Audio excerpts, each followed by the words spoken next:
Right now, as you're watching this, there is a very real chance that a can of beans sitting in your pantry is the subject of an active FDA recall notice that you have never seen, never received, and have no way to find out about unless you know exactly where to look.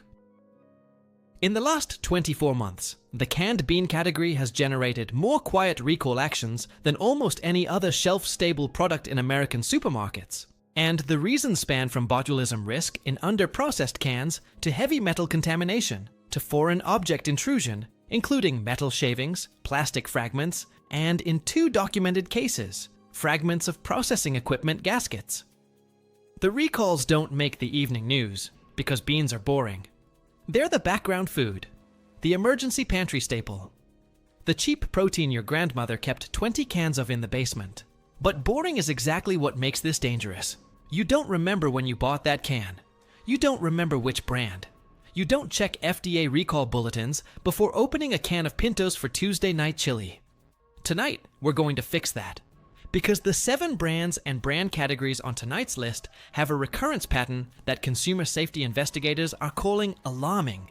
My investigation into this category pulled records from the FDA's Enforcement Report Archive, the USDA Food Safety and Inspection Service, Consumer Product Safety Commission advisories, and cross-referenced those against third-party lab testing conducted by independent consumer safety organizations over the 24-month window spanning 2023 into early 2025. What emerged was a pattern. Certain manufacturing facilities, certain contract packers, certain private label suppliers show up on recall notices again and again, often under different brand names, because the same facility fills cans for multiple labels. Peer-reviewed research in food microbiology journals has flagged the canned legume category as uniquely vulnerable to Clostridium botulinum contamination when pressure cooking temperatures are inadequate. And the FDA's own guidance documents acknowledge that low-acid canned foods, which include nearly all beans, require extremely precise thermal processing to achieve commercial sterility. The World Health Organization classifies botulism as a medical emergency. And while commercial canned goods have an excellent overall safety record, the gap between an excellent record and a perfect one is where these recalls live. This matters now because consumer pantry stocking behavior has shifted dramatically since 2020, with households holding more canned goods for longer periods, meaning a recalled can purchased 18 months ago may still be sitting behind the soup. Let's get into it. The first category of concern involves budget private label canned beans sold under grocery store house brands. Some reports indicate that a significant percentage of recalls in this category trace back to a handful of contract canning facilities that supply multiple retailers. A single facility problem can seed recall notices across 5 or 6 different brand names simultaneously. In the past 2 years, this category has seen recalls tied to under-processing, which is the industry term for cans that didn't reach sterilization temperature long enough, creating botulism risk. If you buy your beans based purely on the lowest price per can, you are statistically more likely to be purchasing from a facility with a higher historical recall rate. The second category is imported canned beans from facilities operating outside FDA Direct Inspection Authority. Some lab tests on imports have found elevated levels of lead, cadmium, and bisphenol A migration from can linings that exceed what domestic producers typically report. The FDA has the authority to refuse imports at the border, but only a small fraction of imported food products undergo physical inspection, meaning contaminated product can reach shelves before problems are identified. The third category is the convenience-flavored bean product, the ranch style, the barbecue baked, the seasoned chili bean. These products layer additional ingredients into the can, which expands the contamination vector. Recalls in this category have included undeclared allergens, particularly soy, and wheat, that were present in seasoning blends, but not disclosed on the label, a life-threatening issue for anyone with anaphylactic allergies. The fourth category is organic canned beans from smaller co-packers.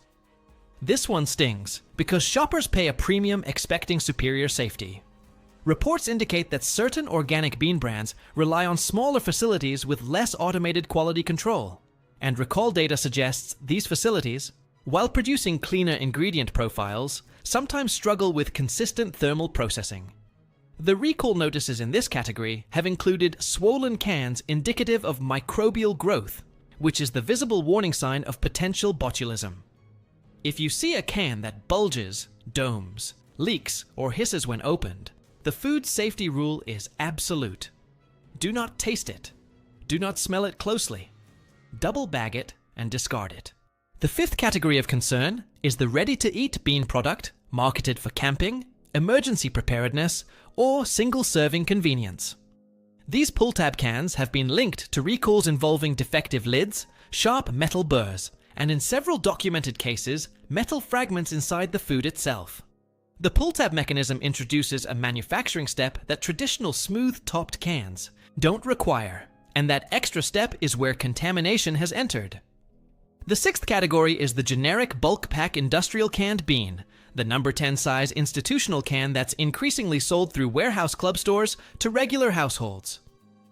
These larger formats have a different thermal processing curve than standard cans, and recalls in this category have included reports of pathogenic bacteria surviving processing in the dense core of the can. The seventh category is the specialty heirloom, or regional bean brand that relies on small batch production.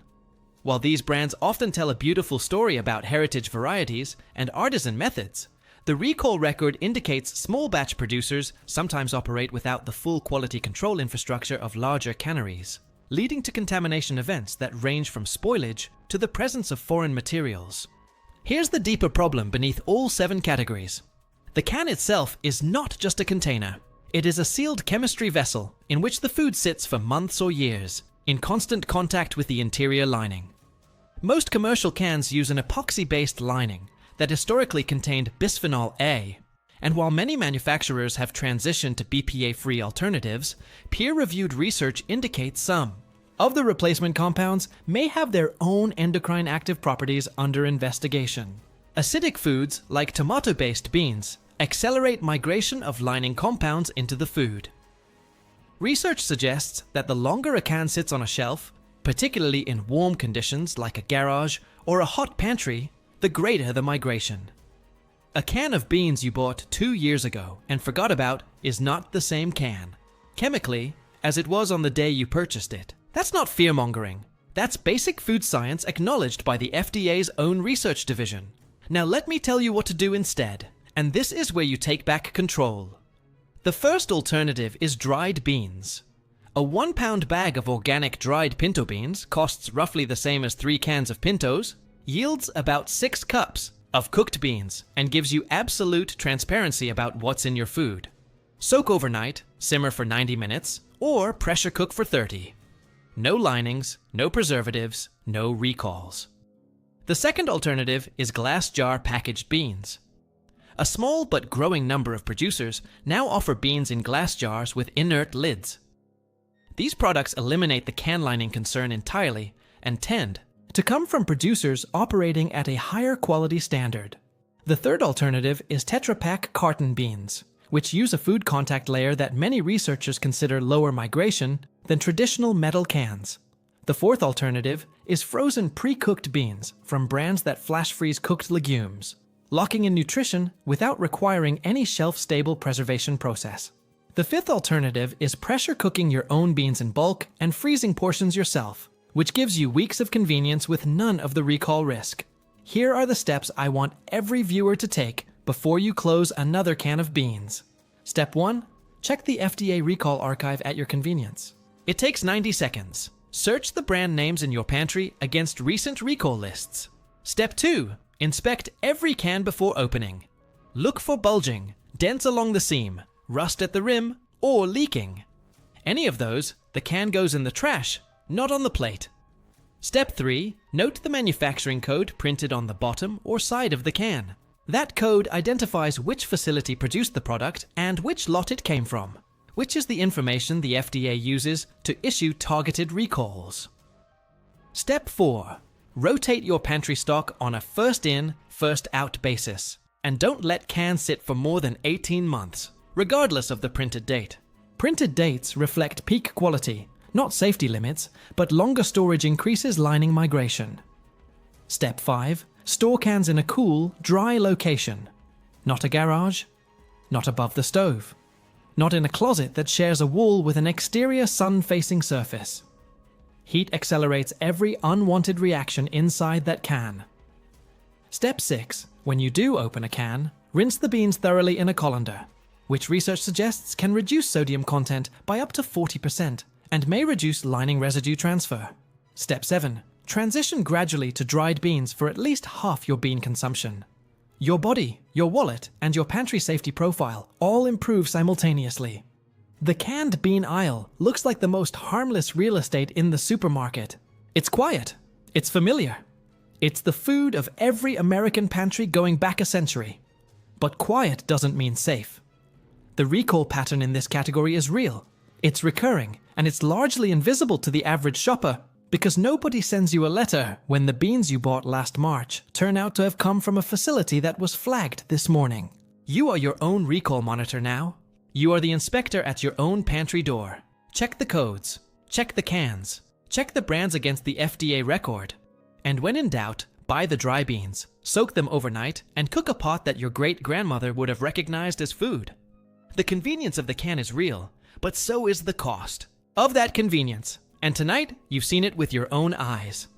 Stay alert, stay informed, and the next time somebody tells you canned beans are the most boring food in the pantry, you can tell them exactly why the boring aisle is the one that deserves the closest attention.